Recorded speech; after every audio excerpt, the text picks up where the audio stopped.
Please join me in pledge of allegiance. Pledge allegiance to the flag of the United States and to the republic which stands one nation under God, indivisible, with liberty and justice for all. Thank you. President Everard, Present. Vice President Wazorek is absent.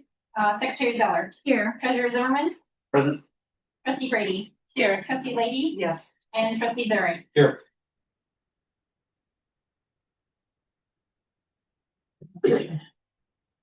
All right, is there any remote participation? Looking on this action sheet.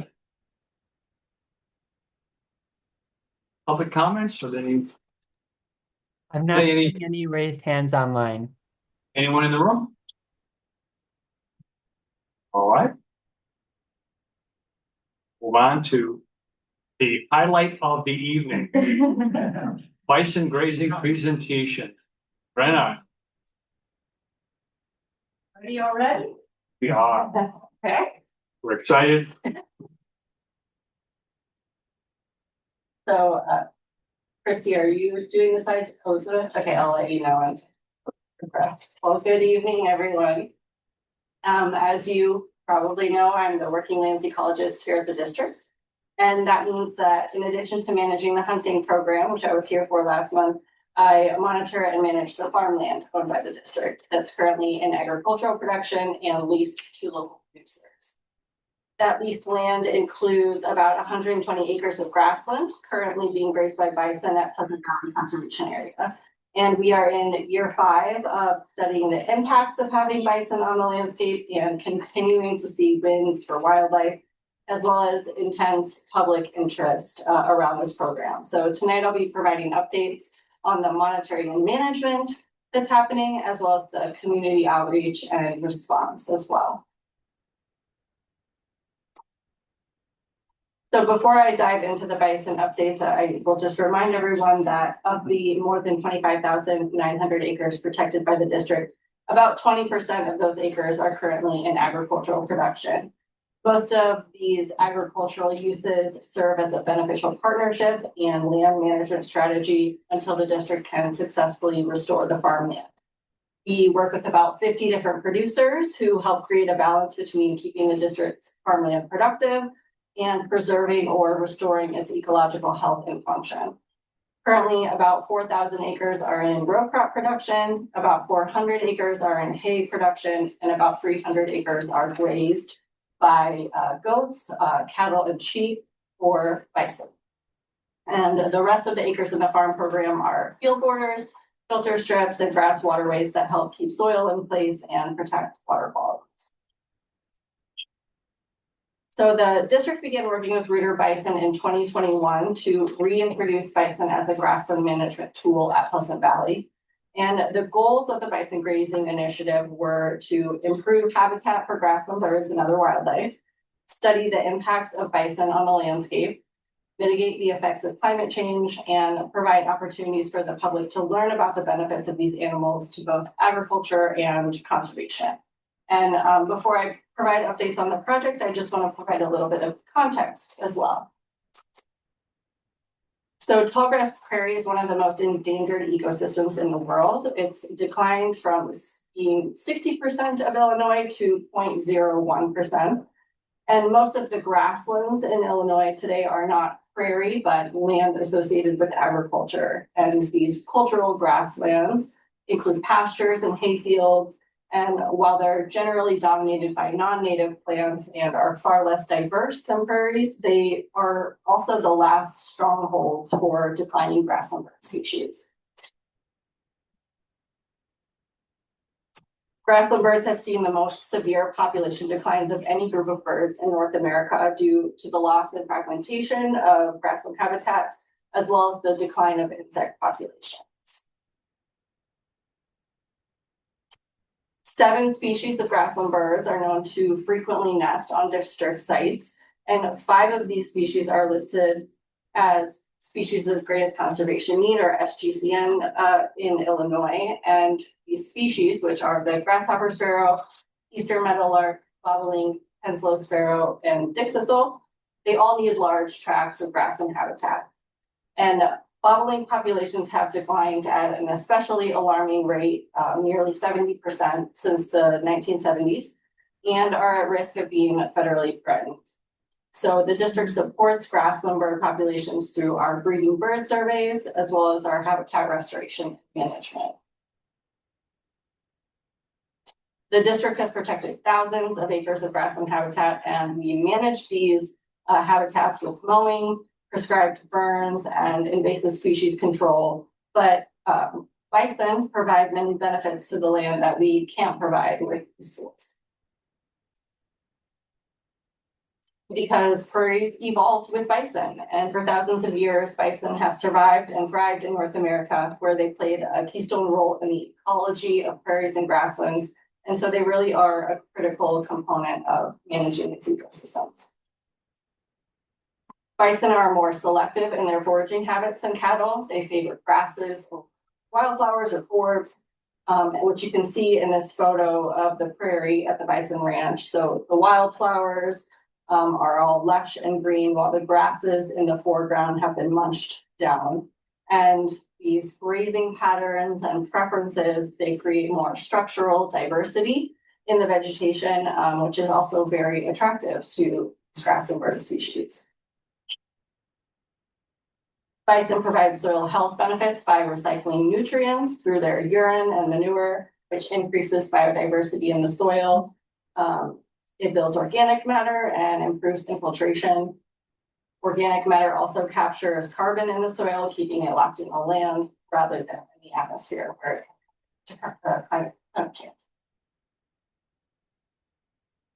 So the bison ranch is comprised of 4 paddocks, totaling about 120 acres. And the herd was grazing in 30 acres of cultural grassland and oak savanna for the first 3 years. These are the 2 paddocks in the northwest corner. And that area was previously grazed by cattle or used for hay production. And then the 89-acre field to the south and the east was in row crops until it was restored to prairie in 2021.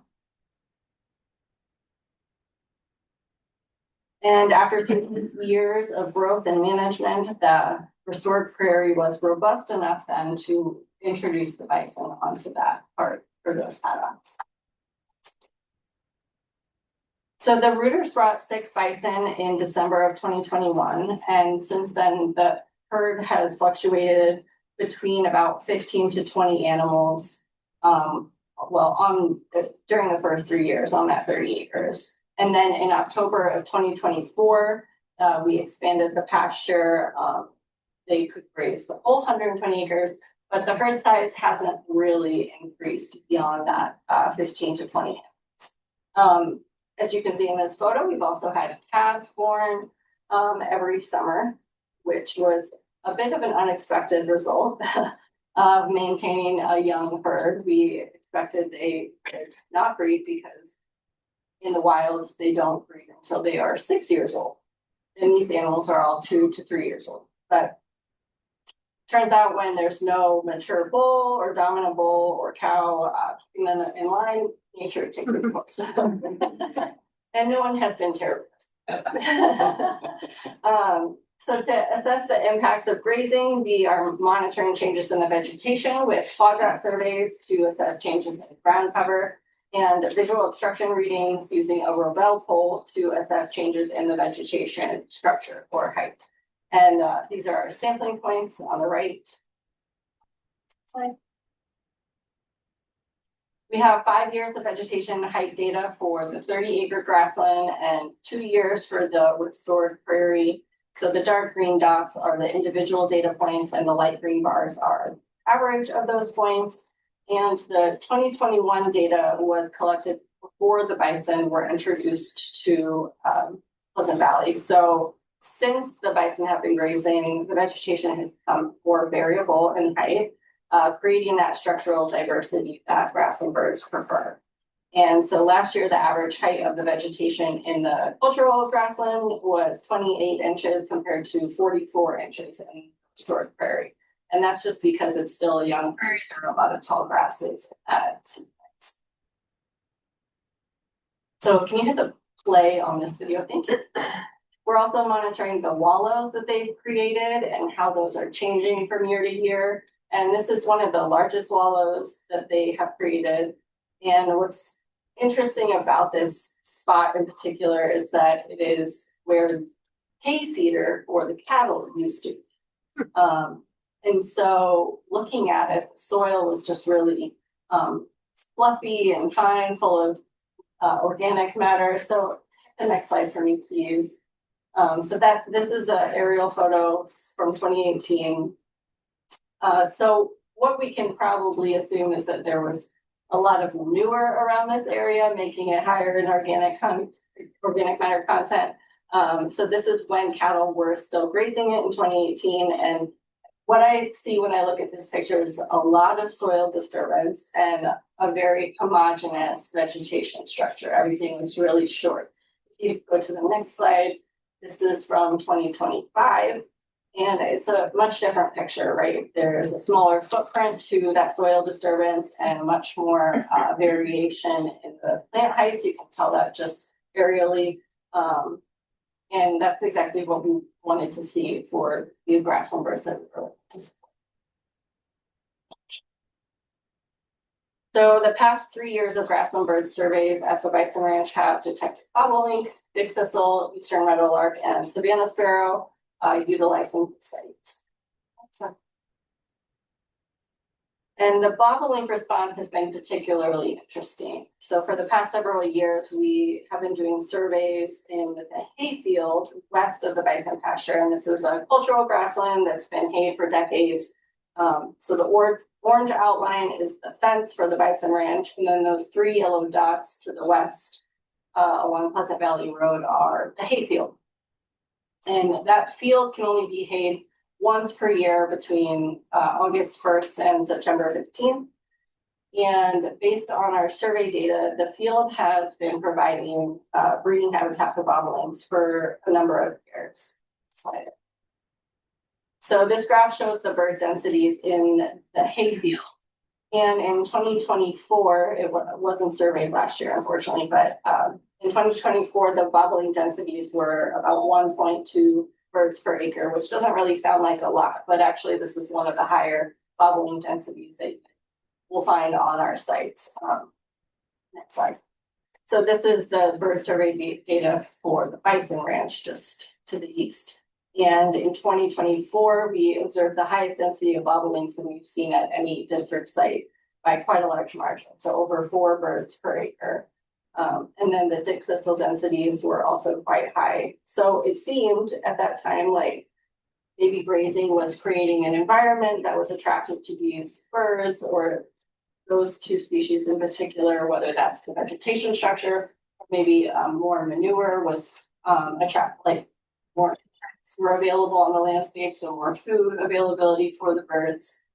We don't know for sure, right? But, and then, in 2025, we saw a decline in the bobolink and dick thistle density. So, we're wondering what could have changed, right? Well, we added 90 acres of that prairie for the bipoli breed, but we didn't increase the number of grazing that. So that means the herd densities decline. So on this graph now, you'll see the red dots with green in the middle. That's showing the bison herd density, and it trends pretty well with that bobolink density. So, the vegetation structure changed a little bit, not a lot, but the grazing pressure was more dispersed on the landscape. So we know bobolink and dick thistle prefer large tracts of grassland that are medium height density. Just looking at it, it seems like it should be still providing that. But it's possible that the grazing pressure isn't high enough to create that preferred habitat for species. Did the data show if you went just to the original, 80 acres, was the population density normal, or as it was a couple of years ago there? So go back for So 24. yeah. So if we just looked at the 30 acres, is that what you mean? No, it declines there as well. Because the bison are Yeah, in that so area, yeah. they're not grazing that Yeah. 30 acres quite like they were before. They have more land to graze, right? Yeah. And if you go back to the vegetation, actually, you can see that as well. Go back,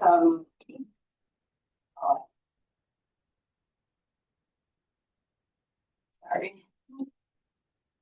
Here we go. So in 2024, that 30-acre prairie is the left bar, and it was about 20 inches. And then in 2025, it was 28 inches. So the average height of the vegetation increased. So they weren't grazing it quite like. That's just one way of prove it. Honey, Have you compared wetter and drier years at all? No. No, not really. You don't think that would have any impact on the grassland at all? It could, for the birds and cities, it could, yeah. So ultimately, I don't think we have enough data to know for sure, but that's part of this project is continuing to monitor and look for trends moving forward. The data set is still pretty small to be able to make any.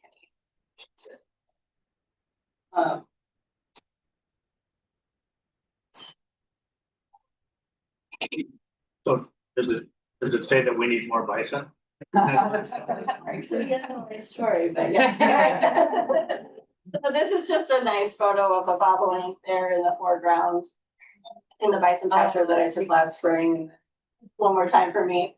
Here's just a picture of a bison patty for you with a nice juicy grub sitting on it. You know, you gotta give you the full experience. So in terms of management, we're taking a really an adaptive management approach and letting our monitoring efforts inform any decisions to modify the grazing plan. So that means we haven't been using a traditional rotational grazing regime, but really letting the bison self-rotate. And if we need to rest any paddocks, do that if necessary. Really haven't needed to do that. We're also using prescribed fire to manage the pasture as well. And sort of interesting, we burned part of the southwest prairie paddock burned a couple of weeks ago.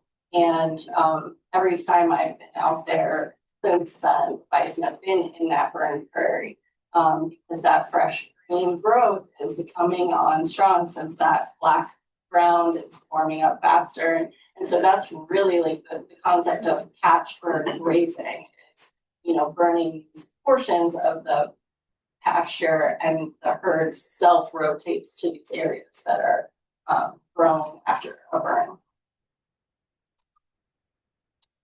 All right, and then community outreach and education programs have also been a big component of this project. We host around 10 programs every year, either for the general public or for partner groups. And the public programs are very popular. They continue to fill up every time. Also get requests from community groups and partner organizations to learn about the project. So next steps would be to acquire a wheelchair accessible trailer to enhance access to these programs and really create a better way for groups to see and experience the site. And I want to thank the board and the foundation for supporting that effort as well. All right, so what I hope you take away from this update is that I think grazing is really a critical component of our land stewardship. Bison and elk once roamed Illinois and the Midwest, and their return to the land has beneficial impacts to these ecosystems. I didn't touch on all of these tonight, but in just a few years' time, we have seen changes in the soil health and the vegetation structure, which are positively influencing the ecosystem services and wildlife response at Pleasant Valley. We're also monitoring the oak health and regeneration in the savanna portion of their pasture and what role the bison might be playing in that. So that's been interesting as well. And then kind of this ideal herd density question. And that's something we're still working out, and it's limited by the capacity of our tenant to acquire more bison or increase the herd size. So we're still in the early stages. Obviously, as I mentioned, there's still a lot to learn. But as we continue on, I'll continue to keep you updated on the effects of having bison at Pleasant Valley. Are there Great, any thank you very much. other questions? You're welcome. I just have a quick Sure. question. How do bison impact the oak? Besides improving the soil, but what's the process there for oaks? Do you see a change in For oaks? For oaks, yeah. Mhm. Yeah, so that piece is interesting. We just started, we only have a couple of years of data of that, but this was not really part of our initial plan. But anecdotally, we started seeing a lot of oak seedlings popping up in the savanna. At first, we weren't sure if they would be eaten by the bison or what would happen there. So the fact that we were seeing so many and they were all, it seemed like they were all along these established trails that the bison had created from walking back and forth and back and forth. You know, if you go away from the trail, you just don't see as many of the seedlings. So Tom Simpson and I are looking at that closer to try to understand what the driving factor is, because at first Tom thought it might be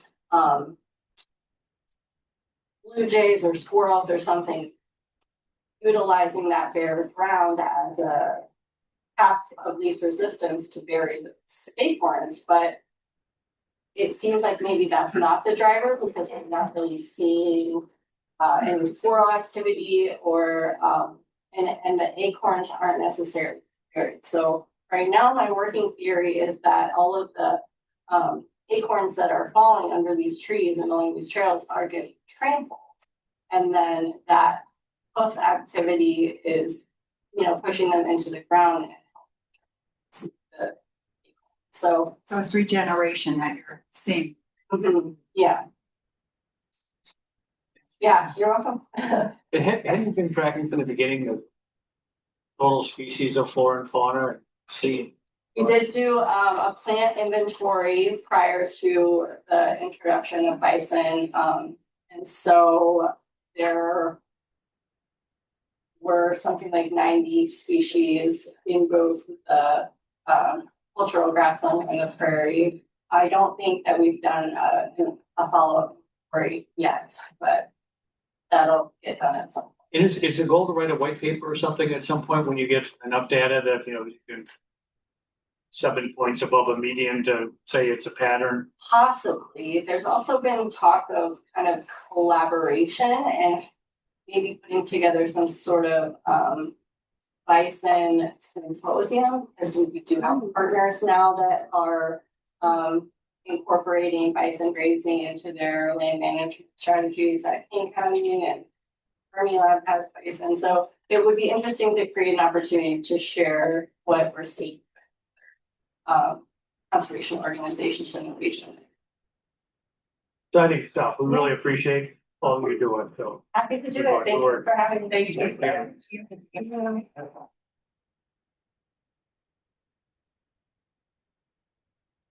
Legislative program presentation. Well, mine is not as exciting, and I don't have any videos. And Brenna does an amazing job when she's out, obviously at the conference or here, it's very well. So Brenna, thank you for what you bring to the district and being a great ambassador for us. So what I want to talk with you a little bit this evening, just for those that are new, the legislative program, and to give you some highlights of where we're headed. Basically, we started adopting a program that is general in nature, but it then provides authorization from the board when we're seeing initiatives happen in Washington DC or down in Springfield, or even at the local level of where I can lean in and, you know, in a slip talk with our legislators, share with our positioning of where we stand on a particular issue. Of course, when it gets very specific and granular, sometimes of items that get contentious, then we may have an item that we're coming back to the board to put a little bit more detail into a particular initiative. So in this program, there is not any specific legislation that we are looking at introducing on our own. We've had times where we've done that, but in general, placing the program together. So I want to just walk you through some of the things that we've been. we as a staff and as a board, we make several trips throughout the year, and these are just some pictures from last year. I didn't get to show these before, Lloyd, when we were out in Washington, D.C. With Congresswoman Schakowsky. We were there on behalf of NRPA on their Spring Hill Day. We're not at Mount Rushmore, but I thought it was appropriate with our national parks under threat and Teddy Roosevelt and of course Lincoln. And this year celebrating the 250 years of our country and how important our national parks are. But Senator Durbin, he is retiring and again has very much stood with us in support of establishing the Hackatack National Wildlife Refuge. And I know currently the Land Trust Alliance is out in DC this week advocating for work. They've had other environmental groups, the outdoor groups have been out, and then NRPA will be again on their Spring Hill Day in May as well. But we have 17 items that are on our legislative program. This was included in your board summary. These are the same that we had in place last year. One of them is to oppose unfunded mandates or other legislation that impacts our ability to deliver our services and increases the district's operational and administrative costs. Those unfunded mandates that we do sometimes come down and then we have to respond to great intent, but unintended consequences sometimes, and then we have to figure out how to incorporate that into our limited budget. Limit exposure on liability or legal costs. Obviously, anything that's related to Illinois labor laws that increase, again, employer costs. We saw many of that. I know a lot of our neighborhood park districts had some experience when they were placing some limitations on summer staff, because they hire more seasonals than we do. But again, that would be a concern for us. Supporting any local, state, federal policies or funding programs for conservation, green infrastructure, those types of things that provide. So those are things that we stand with. And then local control is really important, and that obviously being able to protect our PTEL ability to be able to protect, with all the cuts that go on, that is really critical because that's how we fund ourselves. And so when those come under threat, that is a serious threat to the conservation district and the other open space special districts. And just some more pictures here. One of the other things we did have Congressman Schneider out at the Lost Valley Visitor Center before one of our open houses to present us some funding from the project funding, which was great. Again, a big supporter of Hackmatack, a big supporter of our conservation initiatives. Also really working on having our team learn the process. So between Gabe Powers, who's our Director of Land Preservation, Natural Resources, and Porter as our Director of Marketing and Education, and Christy Montagna to be down with us as we go to Springfield and visit and do some local meetings here. So we do table at Parks Day while we're down in the Capitol with our other open space agencies to have a presence and building that relationship with our legislators, not just when they're in session, whether it be in DC or whether it's in Springfield, but when they're back home, and we can invite them on to our property to see what is occurring. Back to the program. We've got number 7 is to protect the wild places and promote protection of endangered, threatened, and protected species that protect clean air and clean water. Management of public lands through science that support thriving native plant and animal populations in a safe, respectful, and sustainable manner. Protecting our current statutory authority. Again, so we've had that under threat in prior years where there's been a potential to convert. And so holding that we stand alone as a unit of government that is of value, we would thwart any resistance that would come about on that front. Number 10, supporting the preservation of qualified immunity for law enforcement. Promoting legislation that benefits conservation districts, forest reserves, and park districts. Again, we stand together. When there's a legislative initiative, we kind of look at it as me too. So many times there's more park districts than there are only has 5 conservation districts. But for example, last year when Illinois Association of Park Districts moved forward with the ability to increase the level of bids, that was one of their platform bills. We participate in a survey with all of the members. Obviously, when there's an organization, when there's the numbers that they have, that fares very well when we're working because they've got a representative or a senator in every district, and then we can latch on. So they moved in with that language. Park districts, then it's a me too. Of course, we put in the forest preserve districts and conservation districts, and then we work that together, bless you, as a collective versus we want legislation just for conservation districts. So Yes, question. So with McCog's support of the bill, I think that was supported by Ringwood, I believe. It's a bill that they're supporting. How do we relate to the municipalities or the local governments as well? We at all, or is that sort of separated out? So great question. So we work on our legislative program and we align with the open space agencies who we're like. The Municipal League or McCog has their own legislative programs that they're kind of, and sometimes they might be at odds with one another.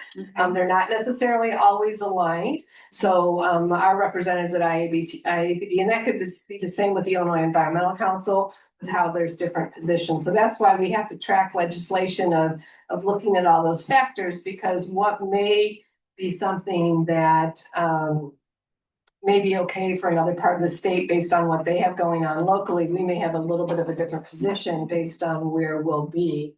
But we do look, I sit with the McCog group on the legislative group. So I'm aware of what's going on. The McCog has their legislative program and dinner with the legislators. So again, building those relationships. And we're also going to be presenting our legislative program to Pam Altoff, who also is now leading law and government for the county.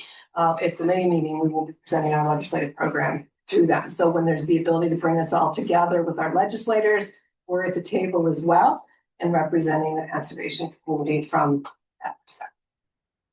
Support for the Bears stadium's not up there because it all. Let's see here, promoting health and wellness, safety of conservation district visitors, volunteers. There was one that was going, it's a busy time. I was talking with Jason Anselman down at IEPD today, and it's just crazy. And there's one on a homeless bill with open spaces and trying to negotiate what's happening with hours and can they provide that? And that's kind of an issue. So working on getting an amendment in that can be accepted, and that's all the craft. And I have to give a lot of accolades to IEP that is down in Springfield that works on our behalf as a member organization, and all the open space, forest preserve and park districts in the state of Illinois. They're one of many. I mean, there's many been down, and as you know, for those that have spent time with us, there's a lot of lobbyists down there doing work, and we don't have a lobbyist. We don't pay for a lobbyist, but we work with our partners in a coalition basis to have building relationships. That's where we excel with policy, government relations, is a trusted source, so that when they have a question or a constituent issue, we can give them the science, give them the facts, and they very much appreciate that. We're not looking to, where a PAC, a political action committee, is paying the legislator. We don't operate that way. It's all about truth, source, information, facts, and relationships. Again, some more pictures here, some past ones. This is the top one we had for the project that's getting funding in Queen Anne. We had Congressman Schneider come out. You recall that? You were there. You were out there. You're probably right next there in the doing the site visit.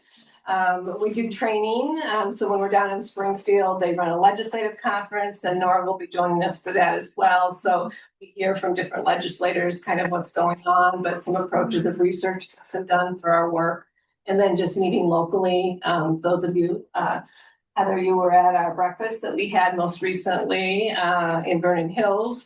And Sean, you were there with a year ago when we were in Vernon Hills as well. And meeting, we were in Mundelein this year, Vernon Hills. Again, so to wrap up, I'm just jumping around here, I wanted to add little pictures in here as we went to do this. Promoting legislation that connects children to nature and prepares the profession for our future conservationists and our industry. So that's important. Strengthening environmental education programs, again, with those outreach and supporting the work that goes with our schools. Supporting and protecting the IMRF fund. It's a well-funded pension program. It's something that is functioning well. Again, that's another program that comes under threats many a time. So, and trying to ensure that that stays in place. and developing appropriate new local, state, and federal partnerships and funding sources that will meet the needs of our residents. And again, without the extensive granting requirements, I know John can appreciate this one. This one got in there and things hopefully maybe will get better. But sorry to explain. But we go for a lot of grants. We want to make sure there's always sweeps to different funds. But then they create, when these funding sources come about, there's a lot of paperwork and layers and layers and layers for clients understand, but makes it difficult for us with, there's all those guidelines in place to follow.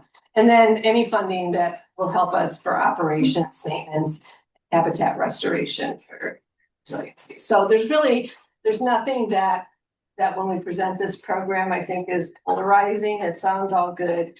Of course, there are things that pop up that aren't aligned with this, and then take a stance. And then lastly, again, just some more pictures. IAPD, they track, which helps us. They're tracking all the legislation that goes on, that's submitted, where it's at.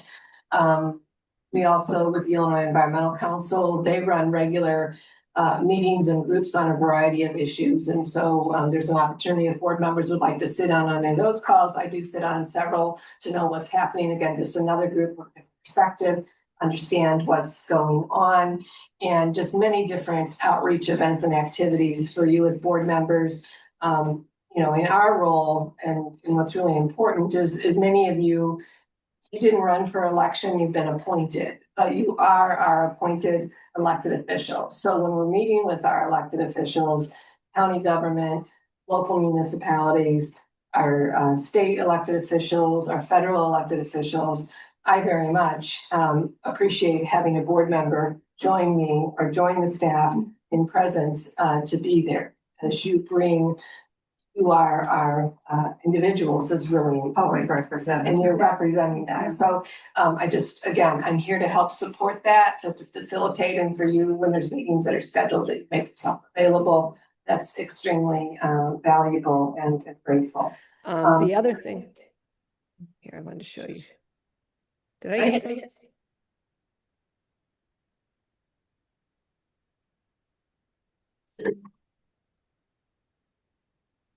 I wanted to. All right, it's not gonna let me. It's not gonna let me. You can just use that one. It's from the main screen. Your mic. There we go. Thank you. Why is that doing that? Okay, what I wanted to show you, this is the new, I mentioned this last year, so if you have not been out, and I'll send that link out to the Illinois General Assembly site. New and improved, it's a great resource for you, and you can find a lot of things that are happening on the Senate and House, you know, our members. You can get information about them, how to contact them. That's all available to you.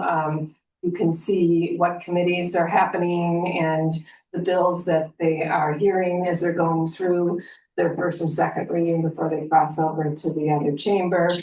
When a witness slip, to be able to fill out a witness slip, taking a position on these, and then all the public acts or compiled statutes once that's here. So this is just a great tool for you if you haven't gone out there. And again, the one on the federal side, much more complicated to try to track what's going on, and their whole system is very different. But again, if there's anything I can help with board members, if you're looking for, I'm more than happy to be a resource. I'm not an expert by any means, but happy to help walk you through that, just to stay informed through that process. And so you have on the agenda on Tuesday night will be the platform for us to, so when we're heading down to Springfield, and down to Springfield in May, on May 5th and 6th, we'll be good to go.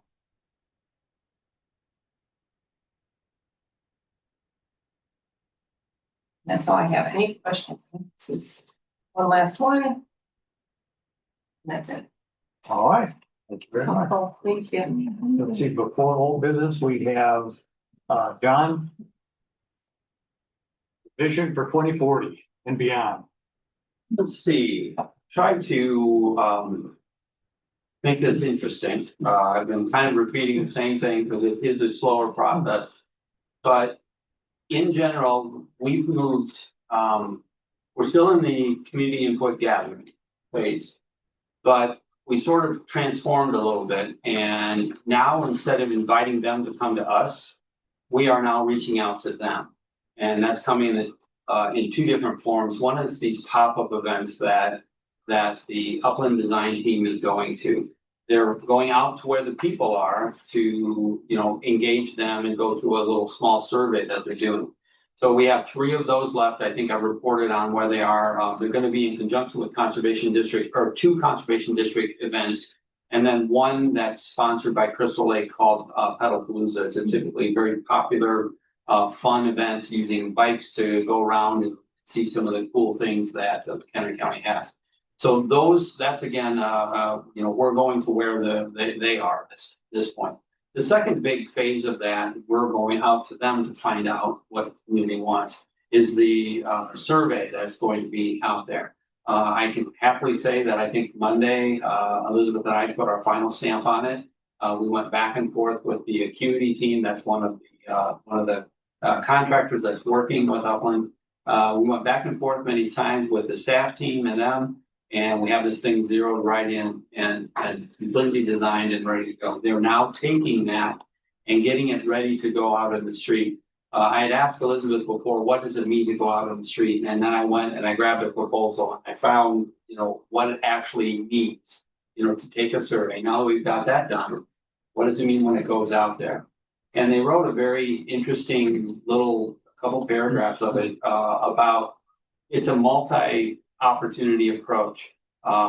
They didn't want to eliminate anybody that may not be computer savvy, that may not have a phone, that may not have, those technical abilities. So the first thing they're doing is the approach is to randomly select households, and whatever software they have does that. They're then going to reach out to those households. If they can get an email at that household, they'll send an email to those folks and say, look, we'd like you to be part of our survey. And if they respond to that email, then they can go right to the website and go ahead and do that. Or they can say, I'd rather do a paper form. They say a paper form, they'll be sent one so that they can fill that document out. And the last part of that would be that they can say, I'd rather have a phone interview. So it gives multiple opportunities for them. And each one of those is password protected or PIN protected, so that they're getting one response from the household rather than, 3 or 4 people in the same household doing that, and it tied directly to that household. And the surveyor, if it's a phone survey, it will go right to the Acuity people right in Evanston. So it's a local, not some sub of a sub out there. They're going to be speaking to somebody that is working for Acuity. So that is where that is. Then what they'll do is they're going to collect, and they have some number formula in there. Once they reach 500, they feel that becomes a valid, statistically valid sample of what the entire county wants. I'm sorry, how many? 500. 500. Yeah, and there was some that gives them 95% accuracy of believing that those responses represent the county. Confidence level. Excuse me? It's confidence. That's the word. That's the word. Wasn't the number years ago 300? I don't know the answer to that. It's usually, the smaller the number, the less Less, the degree of yeah. confidence. Yeah. So now I think are at 95%. Yeah. Mhm, that is correct. So that is anticipated to be on the street by the 1st of May. It may actually be a few days ahead of that. We're not sure. Our target to get this thing done and finalized was like the first week of April. We made it to the second week, but only a day or 2 into it. So I feel pretty confident that we're going to hit that. They believe it'll take between 2 weeks and a month to get those 500 responses back. Once they get the 500 responses back, they close that. Okay. And then give us the authorization and authorize Upland to go ahead and release that to the general public. Okay. So that survey then will be available for everybody to take, but they will not commingle it with the statistically valid one, because that's going to be the unbiased survey. That's going to give you the rawest data, the best data of what does the community want. So when they release it and it's now they've got their numbers, they're gonna begin analyzing that data while the other part is out on the street and gathering more information. And if everything goes as planned and they can get the surveys back in time, I think we're gonna be looking at Upland coming back and having a conversation with us, the Board of Trustees, the stakeholders groups, the technical advisor group in July. So we will be back in July with that information. This is what we heard. Here's the results of the survey. I believe they'll even go so far as, and here is in general what we were hearing from all those open opportunities for people to dialogue with us, the community open houses and the stakeholder meetings, like that. With that said, right now, we're in what I would consider just a little bit of a lull for the staff. We are responding to questions. They are digging through the data. We're getting questions back saying, what did you mean by this? And what does this piece of information mean? What is that? I know they're meeting with Gabe and his team for some follow-up on some of the natural resources information that's happening. We're working with them on the building information. So that's where we're going to be with things. But between now and probably mid-June, it will be, we're going to be probably planning that next set of meetings, getting those set and on schedule. I know we have one set already, but we will have to get those stakeholders meetings and things like that put together. But I'm actually looking forward to just a little bit less constant turn on this thing. I was having to turn the crank every day on this thing, almost a year. And I think we're going to have a little bit of reprieve on that, at least on the staff level. They're turning the crank now. I mean, they've got to keep turning the crank. As far as the schedule goes, it looks like we're right on schedule. Maybe a week behind, but I think we're right where we need to be. Do you know how they're gonna pick a sample? Excuse me? Do you know how they're gonna pick the sample, the survey sample? I believe they have a software package that will randomly pick households. I think that's. But by address then? Yes, by address, excuse me, by So address. like every 10th address or? Something like that, yeah. I didn't ask him specifically that question, and I didn't see it in the information that they had, but they talk about a software package that does that. And I believe when they look at it too, because they're looking at the demographics and geographical, I mean, there's a bunch of things that so as they get the 500, they're making sure that it's through the community as a representative sample that will match the county. I have to laugh about something. When you get to the older community, I was approaching some individuals, please go to sessions and everything. I won't be alive by that. That's the response I was getting. So you might get a few of those. Oh, well, maybe. Their kids and their grandkids. Yeah. They actually do identify, mailed or paper will be presented, questionnaires will be presented and sent to older residents. And I only say that because like, wait a minute, I might be one who wants a mailed one, because I'm, I just, surveys online and things like that can frustrate. Would they ever put anything on social media with a QR code? Like we have a Facebook page, and would they ever say, hey, there's a survey here, click the QR? Not for the random one. Oh, not for the random one. Yeah, the random one's gotta stay pure to keep the data. Stage 2, yes, That one? absolutely. Yeah, we're working with Caitlin to be pushing that out on Facebook or on the different social media plans. And we want to get that out to our stakeholders as well, because we told them, hey, this opportunity would be out there.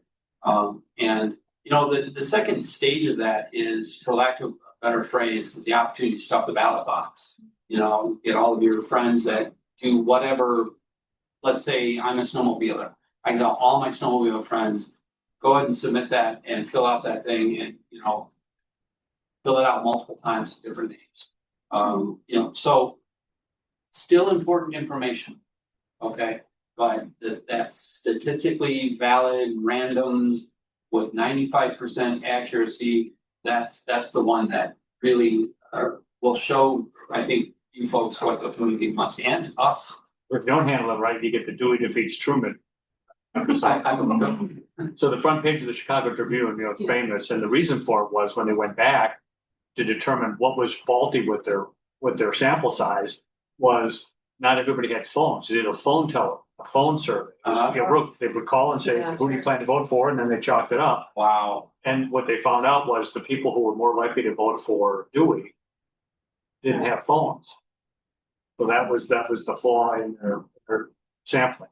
So they predicted the other person would. Yeah, that's the front page of the Chicago Tribune. I mean, it's a famous, it's Interesting. painting. It's wrong, of course. Well, we're giving them multiple opportunities, different portals to come into it, so whatever they want. I guess that's most important, is they didn't want anybody to come back and say, I was asked, but I didn't know how to log in.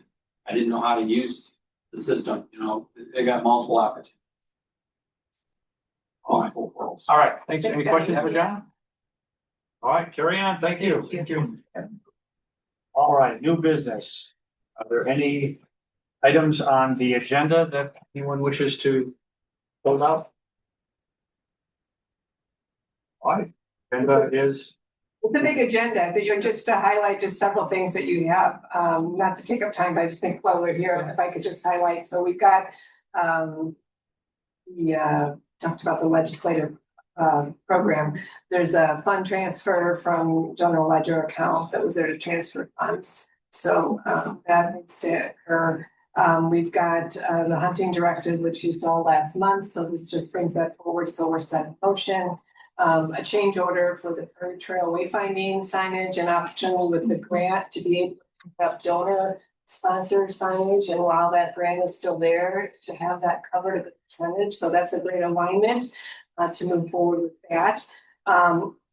A lot of grant opportunities by the foundation in partnership with the district for funding. I had to make sure with Shauna, as she was producing all of these and they were coming through, that we had the correct. So many that were coming through today, we got them all mapped. So there's much for native seed, for land acquisition, to relate some things that we've been working through. So again, appreciate all the efforts to pull that all together. The Ranger Advancement Program that we talked about last month, so that's on the agenda. Caitlin is going to be a candidate for the Greater Leadership County, which is a phenomenal development program. So really excited and hope to have your support for her to take that district. And then what else? And then we have the resolution on the NRB that we discussed, and that was resolved specifically. So that is on the agenda for consideration. And got change with a request for payment with the Intergovernmental Personal Benefit Cooperative for funding a deficit fund balance, but we are seeing a savings in the current fiscal year from last year. So to take advantage of that, can be advanced from that year to pay for that amount. So any questions? I guess there's a lot there, but I want to make sure that everybody's comfortable. Summaries are well written, but agenda is approved. we'll have it all together for Tuesday. Okay. Can I ask a quick question? Sorry to go backwards. If between now and Tuesday, we read something in the background materials and wish to pull it out for discussion or questions, we can still do that. Absolutely. Okay, absolutely. And even if you let it go forward, still ask questions before voting. Okay. Thank you.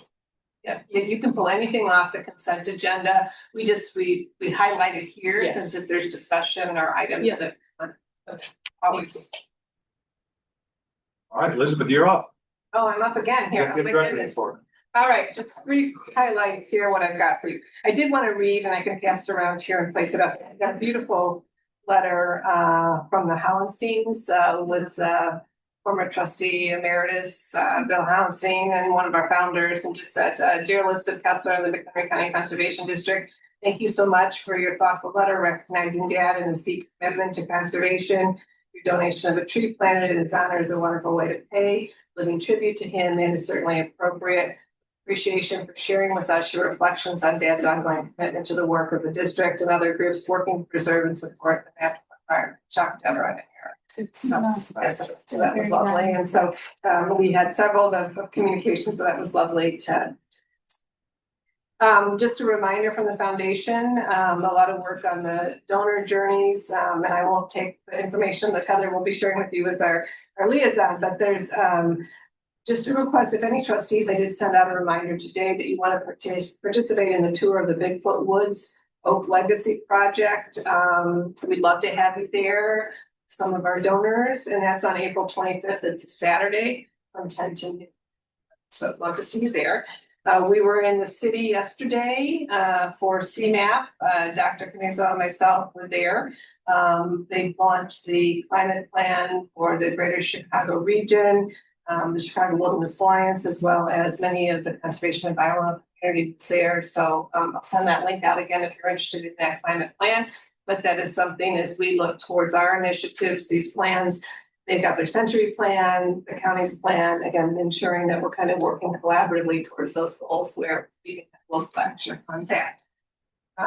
Let's see, I did place in your folder, just a reminder, because there was some interest when I expressed it before about the Illinois Association Park District has a board development program where you can sign up. And of course, the fees to do this, we will cover that for you to become a master board member if you want to be designated and certified. We get our staff all certified, but you as a board member can be certified too. And you're attending all these events, you're attending programs, legislative days, and we track that. And then ultimately, then you can be designated as such. So just want to make sure you have that information out there. If you have any questions. When does it start, the program? Well, it starts anytime that you put the fee in, so that yeah. your date, and then you're accumulating where you're at, they will accept it and start get you on board. So you just have to fill out the paperwork, we can help you, and we'll get that submitted. And let's see, Hike with Mike is filled for Saturday. We hope for good weather. Thank you to our marketing education team, and that's being hosted. Amy Peters for Fox Bluff vicinity there, and John to help provide for the tour. And there's just a lot going on. It's that time of year. So a lot of calls coming in with water. We're addressing those, and a lot of good work with our units of local government, and a lot of meetings for coordination of their initiatives. So All right. Yep. Trustee report, anyone? Anything? So I attended the Land Conservancy tea on Sunday. Gabe was there, and was another one of our restoration of Elise, yes, and with her husband. It was well attended. Carolyn was there as well, and I saw Kevin and Alicia were there as well.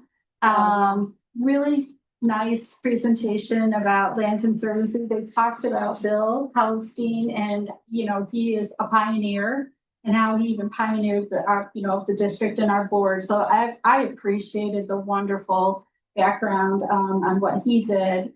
They talked about George Johnson, and I didn't realize he donated High Point. wow. So, you get a lot of history on, who these pioneers were and the wonderful work they did, and just amazing. I just walked away in awe. The guest speaker was a wonderful lady from Virginia who bought 200 acres, and she was kind of like explaining how she's restoring prairie, and it was like, she's by herself, and it was like lessons learned. She would always make mistakes, and she brought a lot of humor to it, but she really explained a lot with the vegetation and how, to plant native plants, and really kind of walked through her story. And she had a book that she was selling too about, what she was doing. So it was a really neat opportunity to meet with people and to talk about that. And and it was right over here. It must have been the old Plumtree Golf Course clubhouse that they remodeled into this beautiful event center. And I was like, wow. I mean, the golf course is gone, but I mean, it's kind of cool what they've done with it. So it'll be interesting to see what they do with the old golf course. It's just kind of sitting out there. But no, it was really a lot of very informative. I'm glad I went, and I walked away with tremendous history, especially about the district and how it was in George. I thought it was something. Thanks for attending. Yeah. Anyone else? I would just like to say something with, we have an MCCF representative here, Jim. And I would just extend appreciation for how much the foundation is reaching out to the volunteers. Yeah. Last night was wonderful, or was it last night too? Yeah, Tuesday. And just I can see it happening and evolving. It's great. Thank you, Brian. I think we spoke for all of us there. Yeah. We appreciate it. Mike? I attended in the beginning of March, a forest stewardship program run by the University of Wisconsin Madison Forestry Extension Office. It involved the states of Iowa, Illinois, and Wisconsin. There's probably about 500 attendees. It's public-private landowners, from turkey hunters to deer hunters to university forests to city forests to rural forests. It's a whole broad spectrum.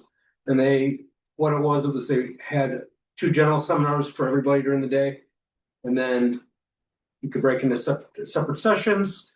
Some things as simple as species identification. Some things as simple as invasive species identification.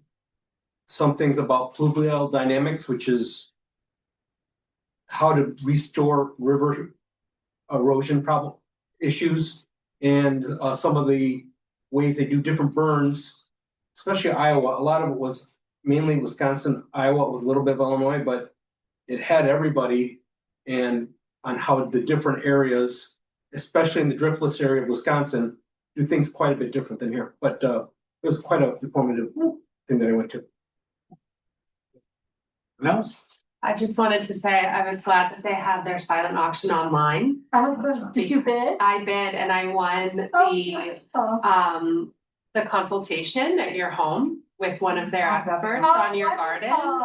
And a gift card to their native plant sale, so I'm excited Oh, about good, that. Yeah. good, yeah. Let us know how that turns out. Yeah, I'm excited. Yeah, that they had the whole room set up with all the silent auction items, and I was like, wow. There was a lot that I wanted. It I had was to amazing. show some restraint. Yeah, no, it was good. They had some really cool, yeah, things like trips, the boat ride, and then there's tickets to like games, and of course, a lot of conservation types of artwork. Somebody painted beautiful scenes. I mean, it was well done, very well done. And the food and the tea was amazing. Thanks. That was so good.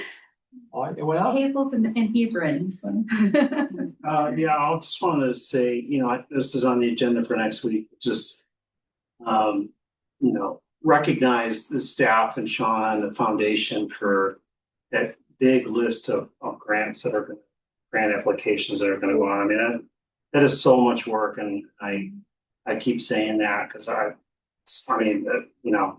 everyone that is in the county and beyond can appreciate, how much money that really is worth, and it goes towards, and we see it all the time. It's really appreciative and love seeing that. It's hard work to do, and you really got to be talented putting those grants in, and they tend to win a lot of them. So it's exciting to see. Shauna does an outstanding job with that.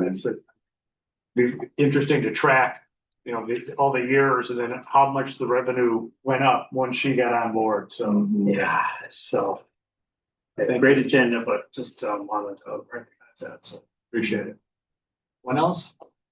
Well, I just one item I've got that I have a report next meeting, but did want to bring up the audit is going on from the outside auditing firm, and I was one of the ones that was selected this year for the phone interview, and then a follow-up, the mail envelope came today as well. And there's a question on there that I thought we should bring up here at the board. The question that they asked me on the phone was I aware of any kind of a helpline for employees to call in if they had an issue specifically related to fraud? That was how it framed the question, because again, it's a financial audit. And I was a little bit taken aback. I thought, well, we have unions, so there's grievance procedure, there's different ways to go forward. So I called Elizabeth today to try and explore that, and Christy and I spoke a little bit about it as well. We have a whistleblower policy that's very specific. That's in the handbook. I've worked with large employers, and there usually is an outside firm that takes calls on anonymous, and then they type it up, and that goes to whatever authority. We don't have that here, but with 120 employees, I wouldn't expect that we would have that. But there are, there's all kinds of different ways, whether they contact our attorney, or they go through the whistleblower program, which for fraud, that would be the appropriate avenue. And there's all kinds of civil rights.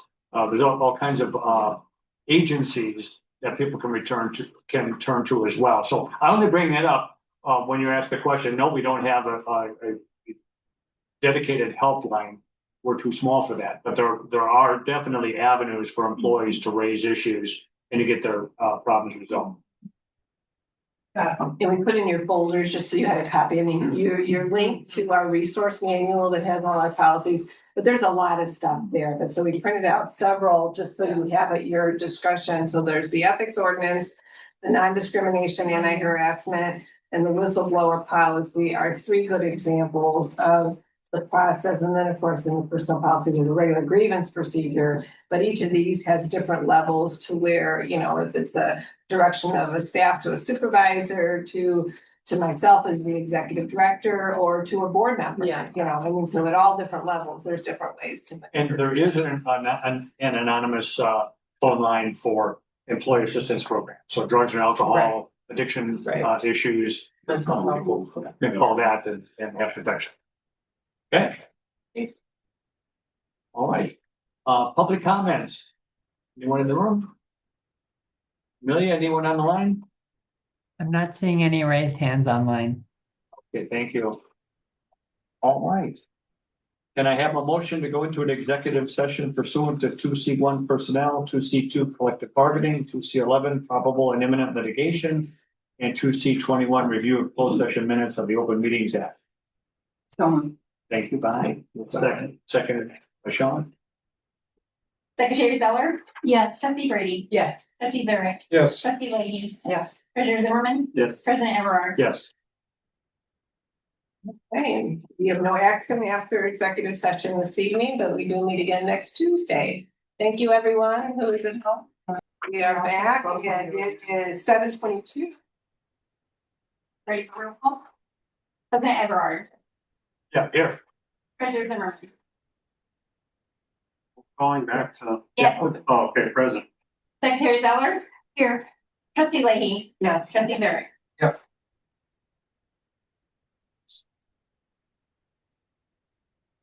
All right, so we're in session. Yes. So is there a motion to adjourn? Make a motion to Mike, Sean?